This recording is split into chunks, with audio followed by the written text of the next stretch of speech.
I'm going to try doing without this. So, Mansha Chigani, the world's worst texter and the ultimate people's pleaser. Yes. But before I roast the bride of the day, let me introduce myself. My name, for those who don't know me, firstly, shame on you. But my name is Chani, and I'm Mansha's twin, soul sister, partner in crime, and her forever subscription to chaos. Now, Mansha and I were only 5 months apart, and that's why we call ourselves twins. When we were very young, our mums actually used to buy us the same dresses, and we would wear the same dresses and take pictures together.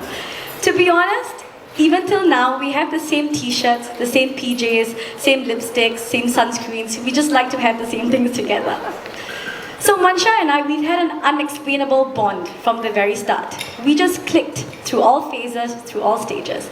We've also had the most fun since we were kids and all the way now. At the age of 5, our mums actually left us in a room and we saw powder. We took the powder and we scattered all over the room and we started putting it on each other and we were having a time of our lives. And then our mums came in and they shot at us. Fast forward many years later, we used to steal alcohol from our brother Nikki. Yes. So Nikki had a whole stash of Absolute vodka, and Mansha and I when he wasn't home, we used to run up to the room, take his vodka, replace it with water, and Mansha used to nick the little miniature whiskey because she liked whiskey from a very young age. And then we used to go back to our room, take neat shots, do silly things, and at the end of the night, we went to the kitchen, have pandan bread and butter, basically stuffed our face with pandan bread and butter. And then we also got chased by a bouncer in a club. Well, we were obviously still underage. We just ran in because he didn't allow us, and he actually chased us around the club for 5 minutes. When Mansha used to leave to go back to India after her summer break, I used to be very, very upset. When we were, I think maybe 16 years old, I wrote Mansha a very long poem, probably like 30, maybe 40 sentences, and I rhymed every single sentence. So I said stuff like, we used to laugh together from morning to night. With you, life is always bright. Like literally cheesy stuff like that. She honestly has been the best. And then came the ultimate rebellion. The reason why Mansha and I are bonded for life. Are you sure? Should I say the story? Don't say anything. So, mind you, we're still teenagers at this point. One day, Dimple comes to us and says, hey, you know what? I've researched a lot and I'm going to do a tattoo. I've checked with mom, it's all cool, and I got this. And I was in Chennai at this point of time. I went to visit Mansha and Dimple in India. Mansha and I get excited. We're just like, oh my god, even we're going to do it. So 3 things to note. We said we won't tell our parents. We then said we'll do it at a place where no one can see. And 3, prior to this, we've never ever thought about doing a tattoo. And Dimple's like, hey, you know what? I have an artist, I'm going in 2 hours, so if you have something, let's do it now. So Mansha and I, clueless as ever, we go to Google, the internet, and we say, cute tattoo for 18-year-olds. And as you can imagine, what comes up? Butterflies. So we see butterflies, and then we scroll, we're like, oh, we should shade it. And okay, let's do it purple, cute. And I'm like, should we just do one? Should we do something else? And then we see some squiggly. So then we decided to do a butterfly with squiggly. Now, I'm not going to tell you where the tattoo is, but I'll leave it up to your imaginations. And Mansha and I basically have the same tattoo now. Now, do I regret the design of the tattoo? Hell yeah! Especially the squiggles. But do I regret doing it with Mansha? Hell no. When we were teenagers, we said that we wanted to be bonded for life. And here we are, stronger as ever, bonded as life, soaring as 2 little cute purple butterflies.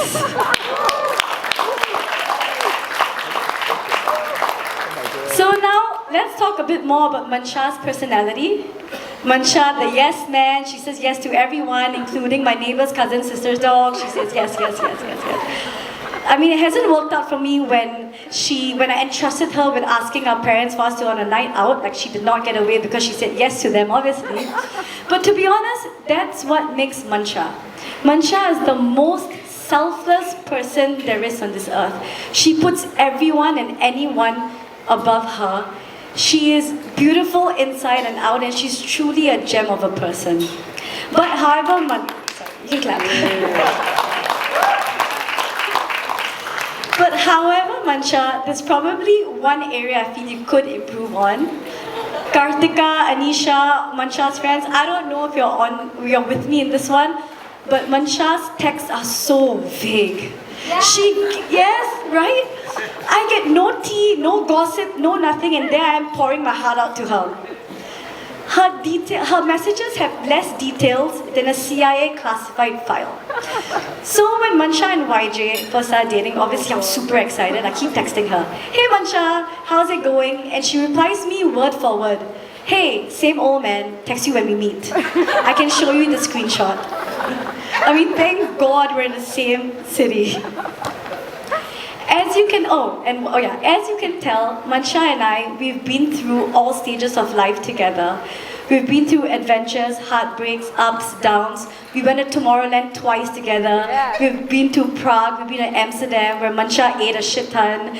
We've jumped off the cliffs from Kawasan Falls into the water, and I hurt my ribs never again. We've gone to booze cruises, we've traveled the world, and we've just been there with each other throughout. Mansha, I look up to you. I wish I was half as good as a person as you are. You are so beautiful inside and out. And I'm so blessed to have you as my sister, my best friend, and my chaotic partner in crime.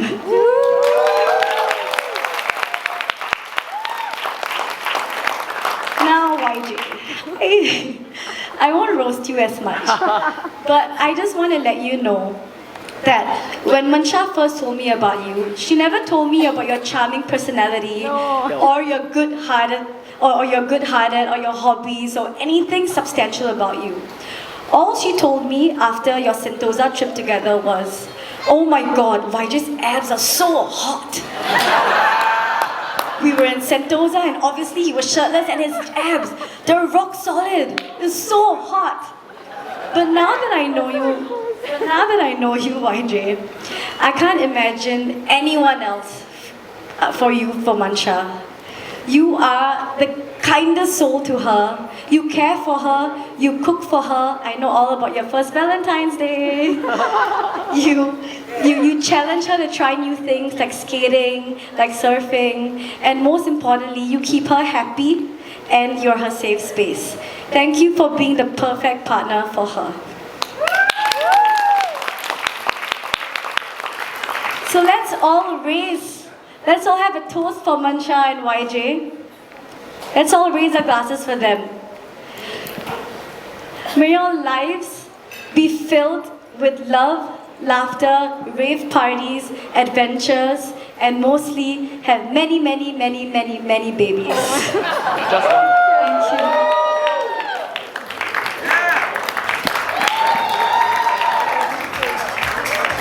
Wow. What a speech. Many babies. Why is everyone fixated on babies? I think they are going to make many babies. That's what YJ told me just now. And Mansha with the abs. Then the baby come out automatically. Auto.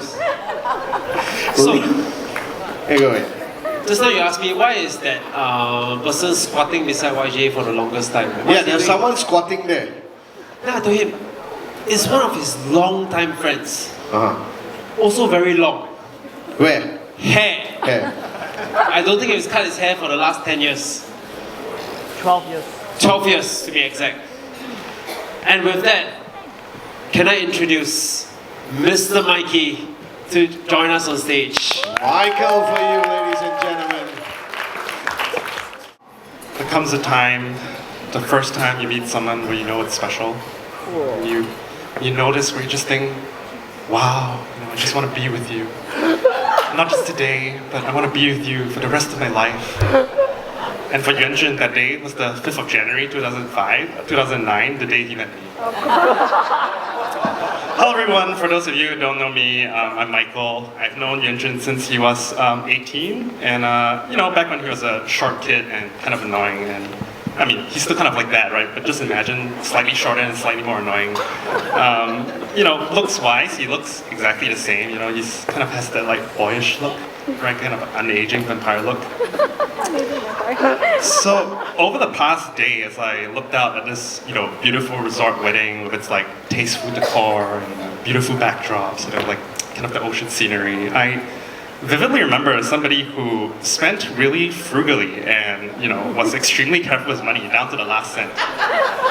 And what I see here today seemed almost unimaginable back then, you know, when we were 18. And so what we're gonna do today is we're gonna try to unravel a puzzle of how the boy I met back then relates to the man he's become today. So when I met Yuanjun, he had all the hallmarks of a classic overachiever, right? He went to officer cadet school, commissioned as second lieutenant, attended elite schools in a, you know, pretty high pressure school system, straight A student, driven, smart, actually a government scholarship to go study at LSE, right? And this, you know, family background, you know, came from very humble beginnings. And so as I wrote all this down, I was like, I feel like I've kind of heard this before somewhere, you know, and I realized I was kind of describing the prototypical backstory of a newly minted candidate of a dominant political party in Singapore. And you know, it didn't help that like I often saw Yuanjun in, you know, his like white OCS polo t-shirt and white shorts, right? So I'm like, man, this imagery is too strong, you know, like what are we looking at here? Is he like a, you know, future perm sec to be or like some minister to be, right? And you know, and incidentally, I think that's actually like the secret, you know, career that you know, all Singaporean moms want their sons to be, you know, aside from like the doctor and lawyer stuff. And so, you know, it is with some irony that we fast forward a decade and a half, and today we have a guy working in private equity in one of the largest PE firms in the world. And you know, if you know anything about how regulators feel about leverage buyouts, you know, I feel pretty antsy about it, right? So I'm like, hey, what happened here? But I also think I take comfort in knowing that, you know, Yuanjun will bring his integrity and his moral compass in everything he does. And I think it really goes to show how two roads can diverge in the wood, right? And you know, it really depends on which path you travel. And so coming back to this like pretty opulent wedding, honestly, right? It's probably like a whole ass house down payment in itself, right? You know, I see a man who came from not very much, but you know, has through his own abilities made a place for himself in the world. And that we're not defined by where we came from, but where we choose to take ourselves. And I'm happy for him that as he's found a career success, right, he's been able to develop a taste for the good things in life, to enjoy himself. And you know, I almost feel like he's able to freely enjoy himself with these things without guilt. And that's something that, you know, I'm really happy for. In the past 10 years, I haven't spent that much time with Yuanjun. He spent a good chunk of time in Hong Kong. You know, when he came back, I was working in San Francisco. But even in this like long distance friendship we have, he finds time to respond and chat. And you know, for people who've worked abroad and been away, you know how difficult it can be, right? Especially with like, you know, the time difference between the West Coast and Singapore. But this is another thing about him, and he puts in the effort and energy to keep in touch with people he cares about. And I think all of us who are here today because of him are testament to that. And that's really precious because that's something you cannot buy, right? It's something that you cannot really fake. Okay, I'll move on from glazing my friend for the past like 5 minutes, and let's talk a little bit about marriage, right? So, you know, met a lot of married people here, right, over the past few days. You know, full disclosure, I'm not married myself. You know, for a long time, I was pretty scared of this concept of marriage, right? You know, there's this statistic, like 50% of all marriages end up lasting forever. and so, when I first learned Mancha was vegetarian, I was like, oh man, is he gonna give up meat forever? Like, you know, what's going on, man? Like, you must really like this girl. But, you know, obviously, you know, that hasn't happened. I still saw him eating meat this week. You know, but you know, kind of just looking at the two families here today, right? I see the joining of two cultures, right? You know, in my interactions with Mancha's bridesmaids and her bridesmen and her cousins and her family, I really feel that we are more similar than different. You know, we both, you know, both cultures really value the importance of family, We have aunties on both sides who always ask us when we're getting married, right? You know, we all know that, right? We both cultures really value education, right? Sometimes to a fault. You know, it's like these like stressed out kids. We really value and respect and take care of our elders.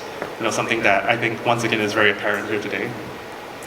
We also were both former British colonies and critical parts of the former Crown Empire, right? And you know, you think about it, like Singapore and India are both like post-colonial success stories, right? We're like the poster child for that. And if you really think about it, the theme of this whole wedding, right, is in Thailand. You know, the one place that never got colonized, right? So I suppose to thank you is in order to the British East India Company and the Royal Navy, for inadvertently building the ties that bind, Singapore and India. God save the Queen, long live the Queen. So to be honest, Mancha, I don't know you very well in a personal capacity, right? I haven't been physically around to, observe this journey you've been on with Yuanjun, and we hung out a couple of times, we went to EDC, right? But I think we can all tell that Yuanjun has done very well for himself in the love department, and I just want to really thank you for putting up my story and for putting up with Yuanjun, on behalf of all of us. So others might wish the two of you happiness and comfort, but I don't wish you that, because life is not always happy and life is not always comfortable, but I wish that you can have a life together, that you will always have each other and grow together, hand in hand against the world. May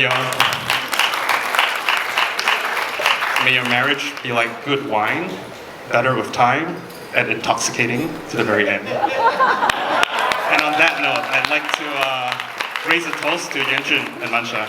Cheers. Oh, Michael. That was too good. By the way, Michael, you just want to give him a hug, but he stood up. Very sad. Very sad. Michael flew all the way from San Francisco. I just learned about that from you just now. Yeah, I don't know whether I'll do that for YJ, to be honest. I don't know if I'll do that for much. Right, next Follow up. the tough act. No pressure. No, I'm sweating already. Next up, we have Mancha's, I don't know if it's oldest, we'll find out, but one of Mancha's closest friends, whom I've also known for a long period of time. So let's introduce to you, ladies and gentlemen, Kartika, all the way from Chennai. It's a long paper. Wow. Whoa. It's been a really long time.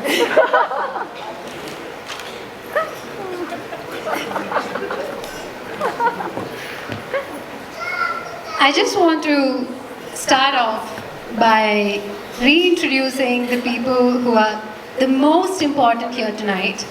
At this point, we know them, we love them, and honestly, they're the main reason we are gathered here today. So let's really give a huge round of applause to the bartenders and the DJ. My name is Kartika, Mancha's undergrad bestie, and I know her for almost 20 years. Almost. Making poor haircut choices in the summer, traveling together, fake names at bars, sneaking alcohol in Tupperwares in no alcohol zones, caring for each other when sick, joys, heartbreaks. Wait, why are you here again? Okay, never mind. We've been through it all. Ride or die, partners in crime, holding each other's most embarrassing secrets still safe. Hype queens, unpaid therapists, some of the many roles we play for each other. But what's truly wonderful about Mancha is that I can unquestionably say that she makes everyone around her feel disloved. So it is an honor for me to speak a few words about my bright, brilliant, funny, kind-hearted best friend on her wedding day. A light-hearted yet fond memory of Mansha, for me, has always been when she used to get caught in a university classroom as some of our most annoying professors because she used to stuff her mouth with the snacks or lunch that auntie used to send her and just simply could not wait until recess. After that embarrassing encounter in front of the entire class, she would sit back down and very nonchalantly look at me and ask, "You answer?" Fast forward to a couple of years ago when I met YJ for dinner in New York, and when we had a table for two that had enough food for 5, I thought, okay, this is starting to make some sense. Though I like to think that we are the legendary duo, on that 2023 trip to Napa Valley, as I was shamelessly third-wheeling around with these two lovebirds, I saw what the real end game could look like. Watching Mansha and YJ together, I realized this wasn't just dating, it was something deep, true, and meant to last. YJ, like your best friends alluded to in their speeches, you have a calm yet powerful presence and aura that makes you the quiet fortress behind her firepower. See, the thing about long-distance friendship is that while we cannot be around to savor the true, meaningful moments physically, we get access to some very colorful and transparent voice notes. And YJ, if you haven't heard this one, later, in your privacy, ask her for a little music that I made for her. Might boost some ego, but it's a fun one. Okay. It's almost like writing a Dear Diary page. Mansha, the world should never get access to those voice notes. No backups. So, YJ, as we may not have spent as much time together, but though I would love to, but through her voice notes, from the day she met you up until now, it makes me feel like I've gotten to know you better and better, naturally rooting for this moment, day and time. And my sweet munchkin, undeniably through you, I've had the privilege to watch YJ become the strength to your worries, the reassurance to your doubts, the glimmer in your eyes, and the laughter in your heart. Seeing you both together so joyously yourself, exactly the way you are, is a blessing that we all have witnessed over the 2 amazing days here. So here's to Mansha and YJ, the perfect pair who found each other a love that's adventurous, steady and real. And some more wine references. May your love be like fine wine, always worth savoring. May your arguments be short, your laughter plentiful, your patience endless, especially when it's time to decide who gets the last slice of the cheesiest pizza. This is important. Now everyone, please raise your glass to love and laughter and the only game where winning means sticking together. Cheers to the happy couple.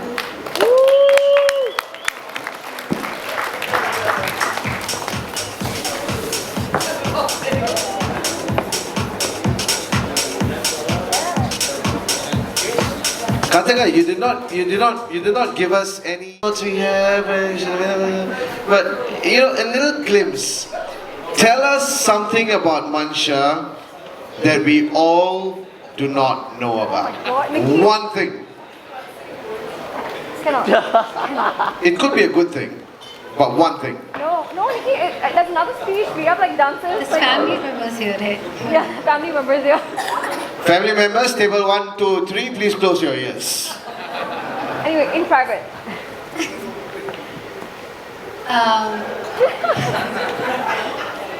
Every time after Mansha visits YJ, Oh, no. Thank you, ladies and gentlemen. Big round of applause for Karthika. I got scared. Thank you, Karthika. Next up, Baldwin and I have been talking and talking and talking and talking and talking. Too much. Way too much. And I'm going to take a break while Baldwin keeps talking and talking and talking and talking, because the next speech, or should I say, the good news is the last speech for tonight is by none other than my co-MC Baldwin Choi. Thank you, Nikki. Wow. So I want to say thank you, Mansha and YJ.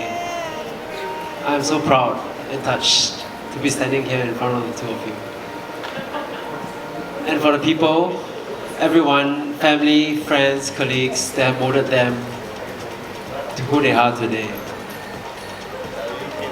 I'm getting emotional, but then let's switch it up a tone. Because I looked it up.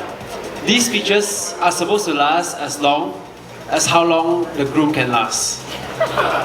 So this will last exactly under 3 minutes and 2 seconds. So YJ and I have bonded over too many bottles of gin. And just now when he mentioned all the healthy stuff in Hong Kong, yada yada, hiking, whatever, I've never done any of that with him. And I've realized our only form of exercise was dancing and partying. But as the good saying goes, no good story starts with, well, today I had a salad. So, YJ and I actually used to have date nights. This sounds weird. It's not going in that direction, don't worry. So we were watching the Before Sunrise series together, and I wanted to bring this quote from the movie series. If we were to stand a chance, we'd have to confront all our mistakes, and importantly forgive each other for the things that we are ashamed of.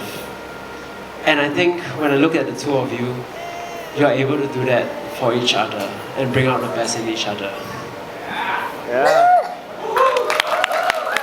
So let's start with the most important person of today. Definitely not YJ, as we all know. Mansha, what a blessing you have been. So many people have spoken about your smile that really melts through everyone. Your love of life, your energy that really flows into everyone around you. To Mansha's family and friends, I have no idea what you did, but you have made her an amazing woman to who she is today, and we're thankful for having her in our lives. Mansha, your love for YJ has blossomed him, matured him, and challenged him in ways to grow that he wouldn't have known how to. I'm sure you're aware of that. And in some ways, he might have even grown a bit taller since he met you. Mansha, in life, there have been moments when you have lost yourself in sorrow and forget. But now you see the sky has been much bluer, and your life so much sweeter since the day you have met. Your current mood is Gratitude. YJ, we used to stare up in the sun, thinking of all the people and places and things that we loved. So last night when we were here in this room, YJ and I actually looked at every one of you dancing, and I told him, hey man, you might have done something right to have so many people genuinely celebrating the two of you. So YJ, remember when you walk through the storm, hold your head up high and don't be afraid of the dark. Because at the end of the storm, there's a golden sky and there's a silver song of the lark. And with Mansha by your side, I'm so happy to say, you finally never walk alone. Yeah. I promised to keep this short, so it's the last one. To wrap up things with another lesson from the movies that YJ and I watched. I'm giving you my whole life, okay? I've got nothing bigger to give. And that's what you're giving each other today. So thank you, and everyone, let's celebrate the two of them giving each other the biggest gift they can give in their lives.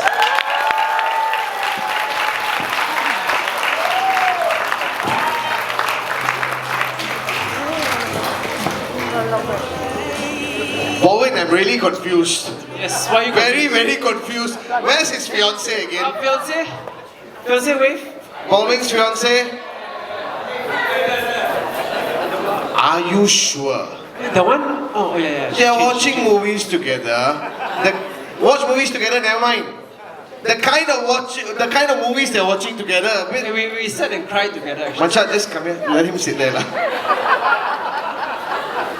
This guy talk so much. Suddenly gives speech. He sounds like Pastor Baldwin. But lovely speech, Baldwin. Thank you, buddy. Wow. Enough talking. Now We like to show action. Yeah. You never prepare. Never mind, I never asked you to prepare, don't worry, don't sound so shocked. Huh? Am I supposed to play? Okay.